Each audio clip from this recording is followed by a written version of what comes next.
Website बना ली, hosting ले ली, लेकिन हफ्तों निकल गए और फ़ोन एक बार भी नहीं बजा। Zero traffic, zero calls. अगर आपने कभी कोई लोकल बिजनेस या टैक्सी एजेंसी शुरू की है तो ये डराने वाला सन्नाटा आपने भी महसूस किया होगा। यही स्टार्टिंग पॉइंट था अथुल ट्रिप और बालाजी कैब्स जयपुर का। हमारे पास कोई बड़ा ऑफिस नहीं था, कोई भारी बजट नहीं था और किसी फैंसी एसईओ एजेंसी को हायर करने के पैसे तो बिल्कुल नहीं थे। जो था वो बस एक लैपटॉप और ट्रायल एंड एरर की जिद थी। मोस्ट लोग यही गलती कर देते हैं। वो सोचते हैं कि मेक माई ट्रिप या ट्रिप एडवाइजर जैसी बड़ी जेनेरिक ट्रैवल वेबसाइट्स का ढांचा कॉपी करके वो रैंक कर जाएंगे। पहली रुकावट होती है ये cluttered home page. Taxi service, local tours, airport drops, सब कुछ एक ही पेज पर ठूस देने से गूगल के क्रॉलर को कुछ समझ नहीं आता। रही सही कसर कंपेटिटर की वेबसाइट से कॉपी पेस्ट किया हुआ कंटेंट पूरी कर देता है, जो लोकल सर्च इंटेंट को पूरी तरह इग्नोर करता है। हमें धक्के खाकर ये बात समझ आई कि एक जयपुर टैक्सी सर्विस को गूगल पर रैंक करवाने का तरीका किसी ग्लोबल ट्रैवल ब्लॉग से बिल्कुल अलग होता है। गूगल की एल्गोरिदम को आपकी मेहनत या बजट से मतलब नहीं है। उसे ज़रूरत है एक ऐसे डिजिटल स्ट्रक्चर की जिसे वो आसानी से रीड कर सके। और यही सबसे इंटरेस्टिंग पार्ट था। गूगल किसी पूरी वेबसाइट को एक साथ रैंक नहीं करता। वो सर्च करने वाले की स्पेसिफिक प्रॉब्लम के लिए एक स्पेसिफिक आंसर को ढूंढता है। तो हमने उस मेसी होम पेज को पूरी तरह तोड़ दिया। उसकी जगह हमने हाइपर स्पेसिफिक सर्विस पेजेस की एक आर्किटेक्चर बनाना शुरू किया। हमने वेबसाइट की जनरल इन्फॉर्मेशन को अलग किया और हर एक सर्विस के लिए अलग अलग पिलर्स खड़े किए। इस तस्वीर को देखिए।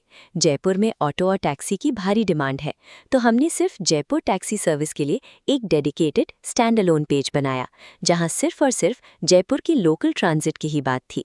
इसी तरह रीजनल टूर्स के लिए हमने बिल्कुल सेपरेट पेजेस बनाए, जैसे जैसलमेर फोर्ट के लिए राजस्थान टूर पैकेजेस या फिर वृंदावन टूर पैकेज के लिए एक अलग पेज। हर सर्विस के लिए अलग पेज बनाने से हम डायरेक्टली नियर मी टैक्सी या सिटी स्पेसिफिक कीवर्ड्स को टारगेट कर पाए। गूगल इसे लोकल इंटेंट की तरह देखता है। जब आपकी साइट का स्ट्रक्चर इस तरह क्लीनली डीकपल्ड होता है, तो गूगल बिना किसी कन्फ्यूजन के आपकी सर्विस पेज को सीधा उस सर्चर के सामने रख देता है जिसे उसकी ज़रूरत है। लेकिन सिर्फ एक वेबसाइट बनाना काफ़ी नहीं है। एक मजबूत जियोग्राफिक एंकर के बिना आप लोकल सर्च में पूरी तरह इनविजिबल रहते हैं। आपकी वेबसाइट के उन अलग अलग सर्विस पिलर्स को आपकी गूगल बिजनेस प्रोफाइल यानी जीएमबी से सीधे जुड़ा होना चाहिए। लेकिन यहाँ एक प्रॉब्लम आ गई। हमने स्ट्रक्चर तो खड़ा कर दिया, पर अब इन नए पेजेस को कंटेंट से कैसे भरें? जब हमने जेनेरिक कंटेंट के साथ शॉर्टकट लेने की कोशिश की तो रैंकिंग्स गिरने लगीं और जीएमबी सिनर्जी भी टूटने लगी। गूगल को साफ दिख जाता है कि कंटेंट असली है या सिर्फ कीवर्ड स्टफिंग। हमने स्ट्रैटेजी बदली और रॉ अनपॉलिश्ड कॉपी लिखना शुरू किया, एक ऐसी भाषा जिसमें असली लोकल नॉलेज झलके। जैसे इस हवा महल की बारीक डिटेल को देखिए। हमने अपनी साइट पर जेनेरिक टूरिस्ट लाइंस के बजाय स्पेसिफिक लोकल लैंडमार्क्स, असली रास्तों और रियल ट्रैवल टाइम्स के बारे में लिखा। एक वेरीफाइड जीएमबी प्रोफाइल और ऑथेंटिक कंटेंट मिलकर ऐसी डिजिटल अथॉरिटी बनाते हैं जिसे कॉपी पेस्ट करने वाले कंपेटिटर्स कभी नहीं पकड़ पाएंगे। इस चार्ट को देखिए।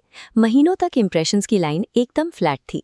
जैसे ही स्ट्रक्चर्ड सर्विस पेजेस और लोकल इंटेंट का तालमेल बैठा, कर्व तेजी से ऊपर की तरफ मुड़ गया। जयपुर टैक्सी और राजस्थान टूर कीवर्ड्स के लिए ऑर्गेनिक विजिबिलिटी अचानक बढ़ गई। इसी मेहनत का नतीजा था कि अथवाल ट्रिप जैसी बूटस्ट्रैप ट्रैवल साइट को गूगल एडसेंस का अप्रूवल मिल गया। एडसेंस अप्रूवल मिलने का मतलब साफ था, गूगल को हमारे कंटेंट स्ट्रक्चर में वो डेप्थ और ओरिजिनलिटी मिली जो अक्सर बड़ी जेनेरिक साइट्स में गायब होती है।